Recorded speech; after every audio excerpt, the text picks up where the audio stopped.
Go live.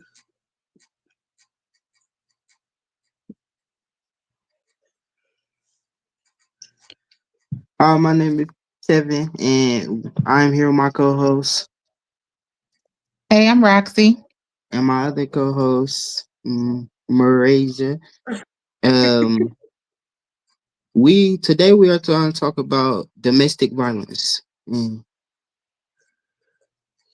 It's- Okay, so we're talking about domestic violence. You ready? yep, You ready, Yes, Mar? ma'am. Yes, ma'am. All right, well, let's get into it. So, Kevin, do y'all know what domestic violence is? domestic violence is It's the kind of like a mistreatment of one family member or intimate partner by another. Okay, so the dictionary said that domestic violence was mistreatment. What were you gonna say, Mar? What did you think domestic violence is? um I definitely thought mistreatment, but um I thought it was just I think like it could be domestic, like also like vocally as well as physically. Right, right. So, domestic violence definitely encompasses more than physical. Do you think that yelling at your partner and calling them bad names will be considered domestic violence, Kevin? Yes, What about taking their money or withholding the car keys from them, not allowing them to leave? because you're taking control of somebody. Hmm. Definitely. And domestic violence is all about power and control. Have you guys ever been in a situation or seen instances of domestic violence in your lifetime? No, no. That's good, Kevin. Well, that's good, Kevin. What about you, Mar? Have you ever seen instances of domestic violence occurrences in your family? Yes, unfortunately. What sort of things did you see? Um, Fighting, there's lots of Mm, yelling, throwing. mistreatment, calling out of names, throwing things, broken things. I've, And so that was a lot. How do you think that that affected you growing up? Um, did you see it when you were a child, or was it as you got older? it was a mix in between. I think I've seen more as I've gotten a little older. Well, like yeah, teenage years. And when I got older, yeah. So, how do you think that it affected you overall as a child growing up? Um, I guess it makes me look at relationships differently. It's like I don't know. I guess it's like I don't want to say like maybe like not want to fall in love or be in love or like truly know what love is, but it definitely affected the way I handle people and myself per se. Interesting. Do you think that it? Do you think that it caused you to be more cautious in your Yeah, choices in dating? yes, man. Very. Any sign of attitude, anger, I'm out. Or even in the talking stage or anything further, anything that could possibly be, I know body language, things like that. I look for the signs. So, if you thought you seen any signs of negativity at all, it made you run the other way. Yes. Uh, what about you, Kevin? Do you think domestic violence happens to young people? Do you think young people can be in a domestic violence relationship? Mm, does it have to be a relationship? Because it could just be with their family. Like so, it could happen. But if we're speaking, like parents can be mistreating kids, which is also domestic violence. Side Mhm. of throwing stuff, um, yelling, and just hitting kids with their without a belt, but with their fists, and just putting their hands on them. So I do think so, but if we're talking about relationship wise, it depends. Like I don't know. Yeah, so for it to be considered domestic violence, generally it's in a relationship setting. When you're talking about parent versus child relationships, in that aspect, generally that's considered like child abuse or could be considered child endangerment, or harming a child. Um, some things that we'll get into later on. Isn't that one of the topics that you had to pick up one day? Yeah. Yes. Okay, so in intimate partner or domestic um, violence relationships, it's generally considered mistreatment against someone that you are dating, someone that you're married to, somebody that you're intimate with. They a lot of times term it intimate partner, because not every um, relationship may be um, direct girlfriend boyfriend, right? So how do you think that it? Do you think that domestic violence has an effect on the two people that are fighting? Yes. Yeah. How do you think that it would affect them? Because if one hold on, if one person is being violent, domestically violent to another one, the other person, then they're gonna start a cycle of people. Both of them gonna start arguing and fighting. So then that's multiple things getting damaged, and they're just gonna be angry. So like, What you think, Mar? Do you think that the people that are in domestic relationships themselves, do you think that um, it affects them? I do, and I agree with Kevin. It do affect them, and it can cause a cycle, but it doesn't only affect them; it affects everyone around them as well. mhm, Definitely affects the whole family. Um, a lot of times, the people that are actually in the relationships, do you think that they know that they're affecting their family members negatively? probably not. Um, so excuse me. I think sometimes they know, but sometimes you just be so deep in, or the love be so strong, or whatever they have over you be so strong that you just sometimes you just can't get out at that moment. What about, do you think that um, domestic violence is love? No. Why not? Because domestic violence is doing something bad to people. It's not making them happy and want to be together for. Is basically breaking their relationship apart. Hmm. And love don't hurt. I agree. I agree with you. I don't think that love should hurt at all. Um, and to your point about the effect of domestic violence when it comes to families, um, there's lifelong effects that domestic violence has on young people. It says that children who witness or experience domestic violence oftentimes have increased risk for mental and physical issues, things like anxiety and depression. Killing yourself. Mm-hmm. Yeah, unaliving. themselves, which would be considered suicide, um, post traumatic stress disorder. What other things can you think of? Pulling out their hair. Hmm. Um, Oh, What else? What other things do you see, think that it would cause?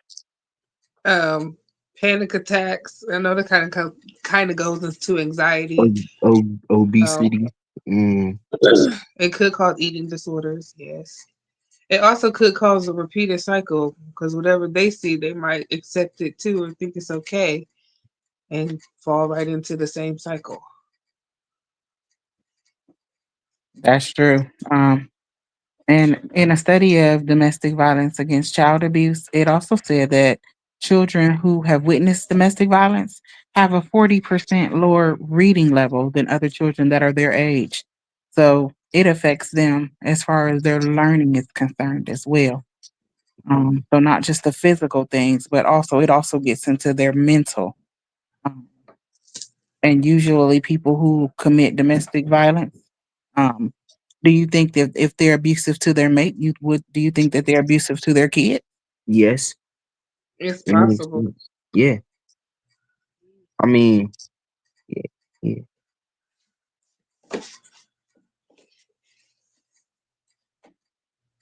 So do you think that it's a short term thing? Do you think that people who are affected by domestic violence, do you think they get over it? Um, No, no. It's I think that definitely long term, long term effects. It causes long term effects for sure. That's that same study from domesticshelters.org that talks about children and domestic violence. States that boys who witness domestic violence are twice as likely to abuse their own partners and children when they become adults. So not only does it affect them, it makes them twice as likely to abuse the people in their family. And it's the statistic was 30 to 60% of the people who abuse the family members in their home, um, or who abuse their partner, also abuse the other family members and the children that are in the household.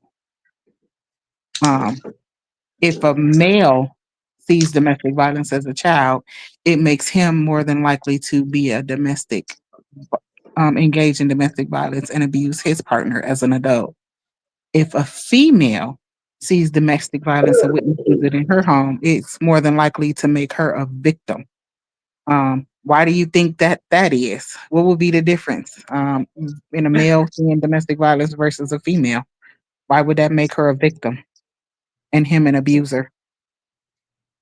I think it because it would go into that whole thing like men are stronger than women.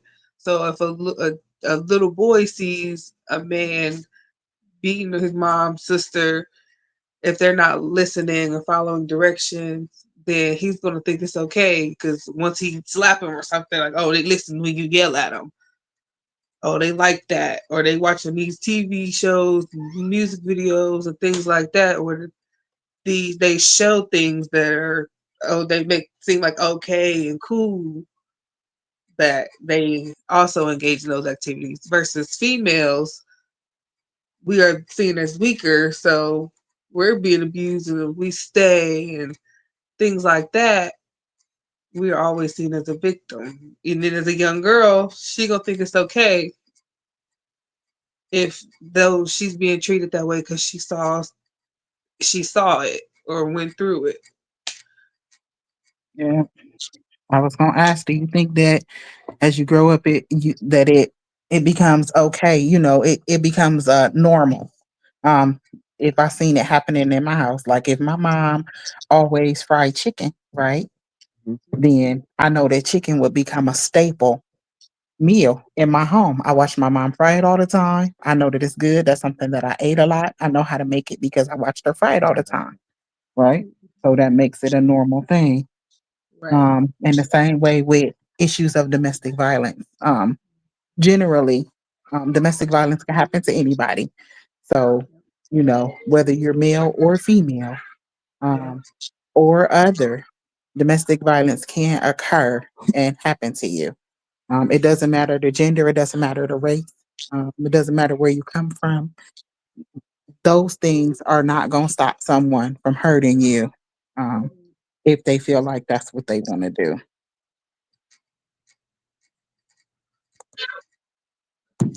So, and talking about domestic violence, because we know that this is Domestic Violence Awareness Month, we also know that um, it is National Breast Cancer Awareness Month.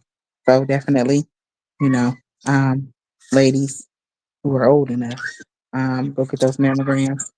'Cause, um, breast cancer is not a joke, and it could cost you your life if you don't take care of your friends. Shouldn't your first appointment be around age 21 for mammogram? Um, they say that you should be about 40 when you get your first mammogram, unless you have a family history or you have issues with breast cancer. Oh no, Then, I'm thinking of a pap smear. Never mind. yeah, then you Okay. definitely, yeah, should go and get it done um, rather quickly. So, um, I was going to ask um, another question. Oh, do you think that um, people?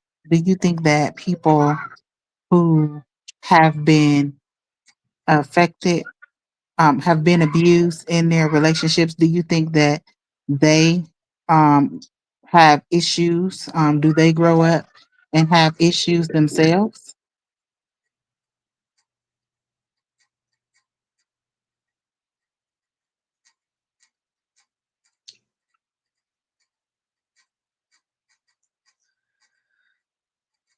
Mm, So, say for example, I'm I'm a survivor of domestic violence, which, by the way, I am a survivor of domestic violence. I was in uh, I was in several abusive relationships throughout the course of my life. Um, that's how I came to be a part of Help for Homelessness and Beyond, and got the program started because when I got out and I finally got safe, I started looking out to be able to help other people who didn't have the opportunity to be able to get out and get safe to get out and be safe as well. Um, when looking at um, domestic violence, it happens in many different ways. Um, Kevin, do you know some of the ways that domestic violence can occur?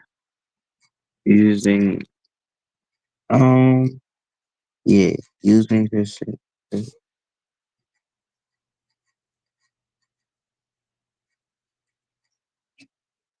using person co- coercion and threats. You know what coercion is? No, man. So coercion would be like, if I want you to do something, I'm gonna get you to do it by coercing you to do it. Maybe I'm giving you something. Forcing. hmm Even you can do it with force, or you can do it without force. Maybe I know that it's something that you might really want.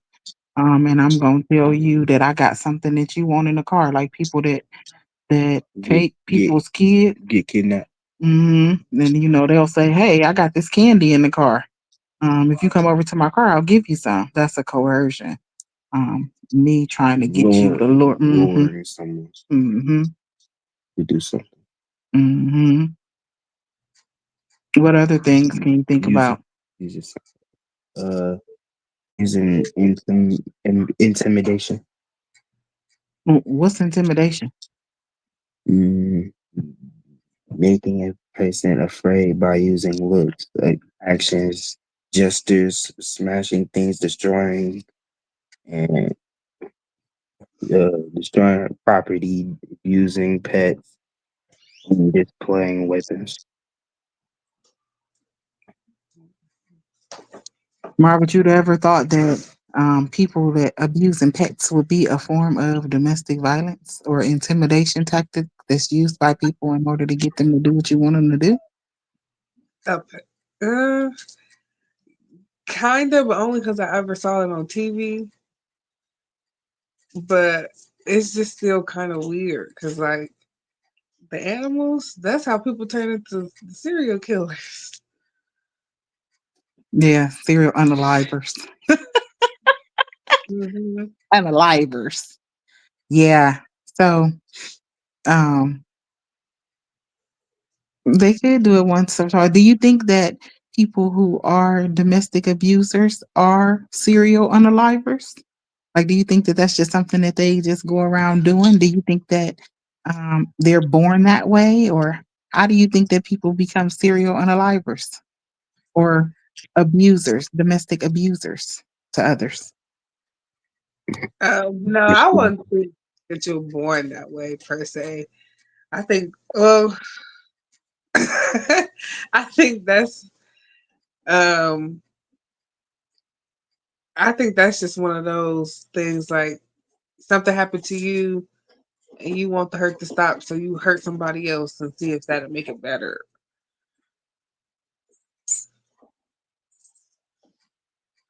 So what they say, hurt people, Mhm. That's it. hurt people. Or they be So like that misery loves company. that's true too. That's true too. Do you know of any how do you get out of a domestic violence situation? If you were in a domestic violence situation, Kevin, if your girlfriend was abusive to you, how would you go about getting out of that situation and saving yourself?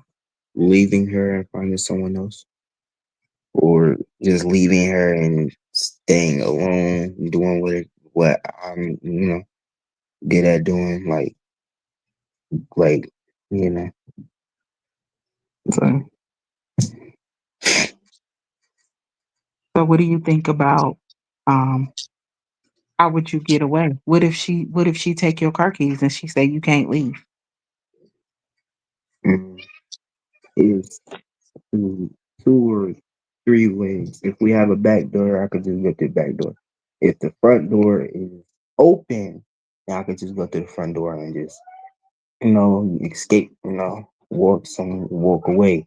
Find one of my friends or my family members that don't abuse me and stay there for the night, or ask for like a couple things and stuff like money or something like that.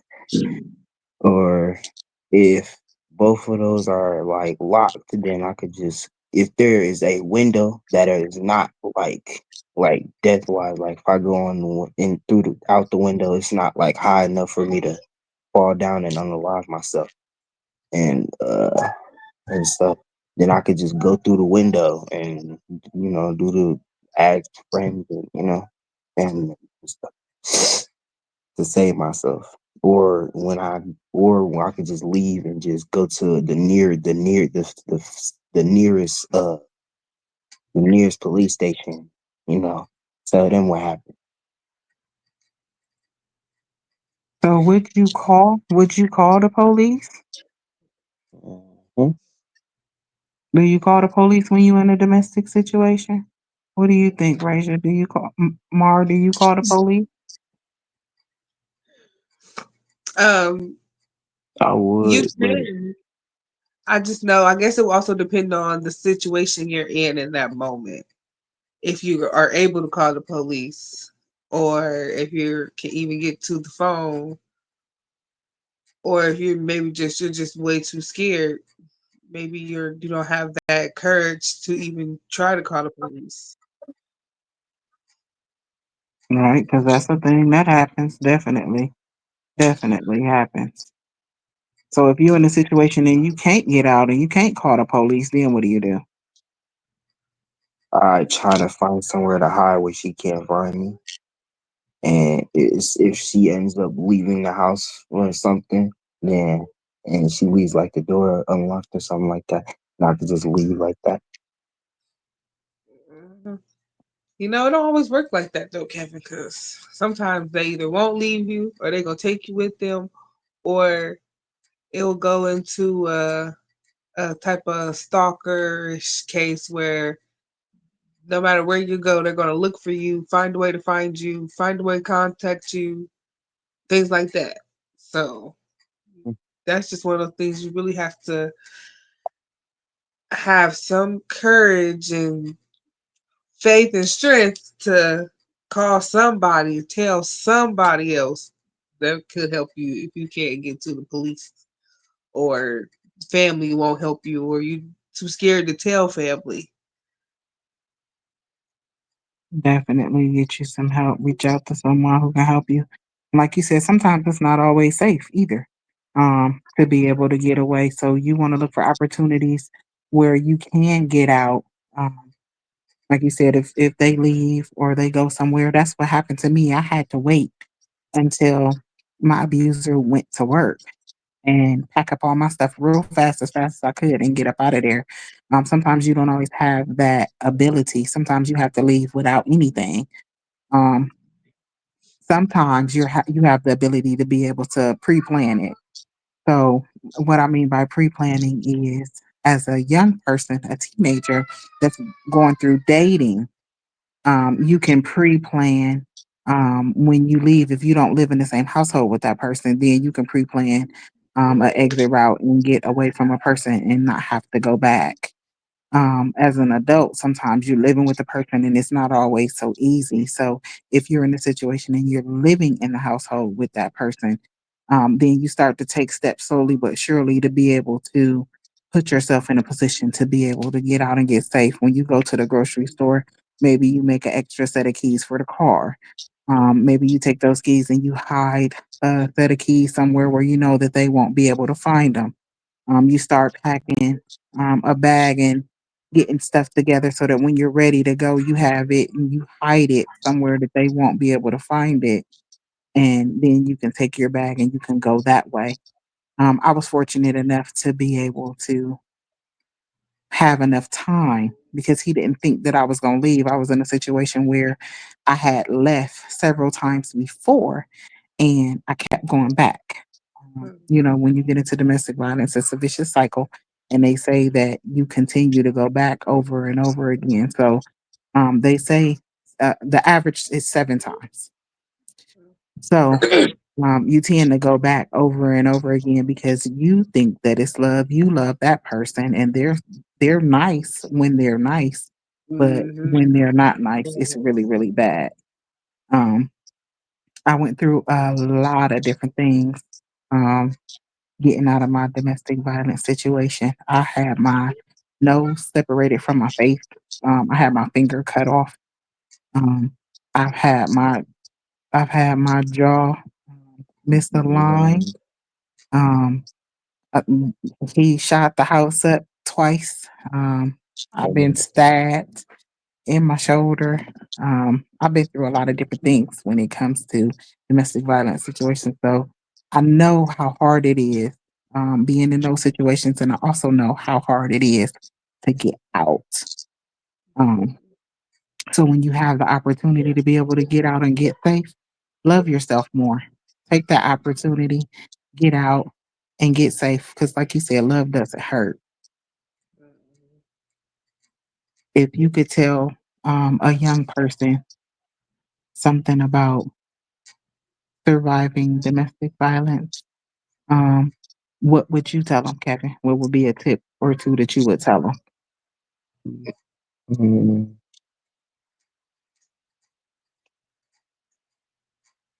um, uh, the-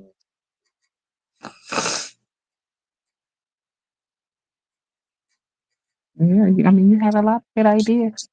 Um, I just forgot. Okay, okay. Like I'll tell them, like, if you are in a domestic violence, pretend you need to go outside for something. So like take out trash, get something from the car, check mail, walk a pet, and you can find a way to get away from that.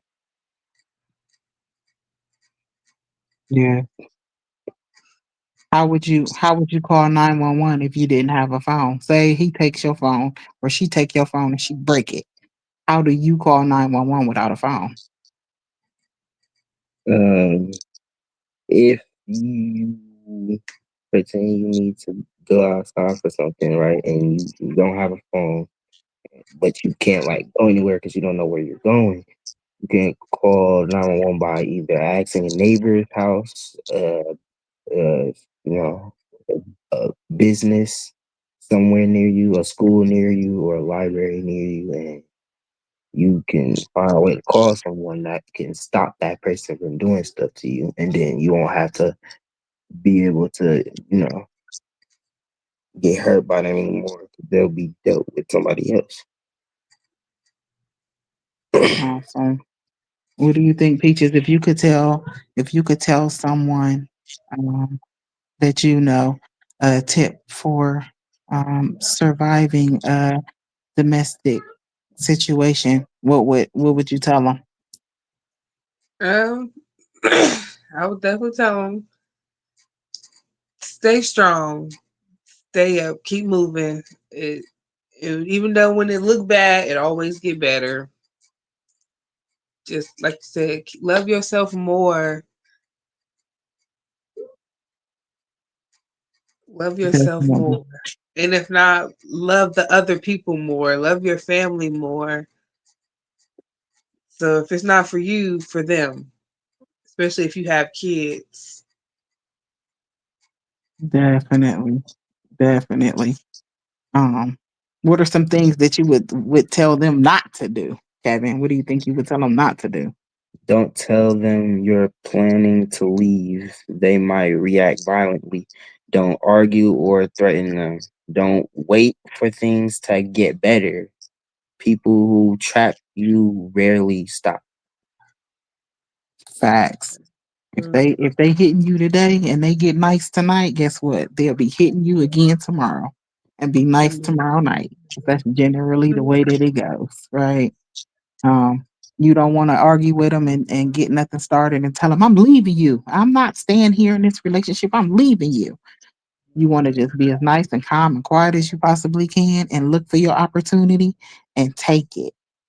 Yes, because that turns into that if I can't have you, nobody can. And that's how most cases end up with someone unalived Yeah. See, and we or don't both want that. taken because they can't handle it, so they did you and them. And So it we don't turns want into that.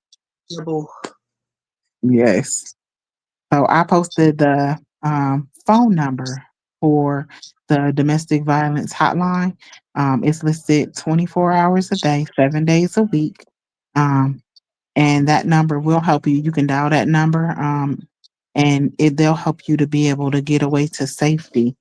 Um, that number, Is 1-800-799-7233. so it's 1-800-799-SAFE. You can also text the word begin to 88788. Um, any last remarks or any final things you want to say before we close out for tonight? What about you, Mara? You got anything else that you want to say before we close out for tonight? I would just say be safe, love yourself.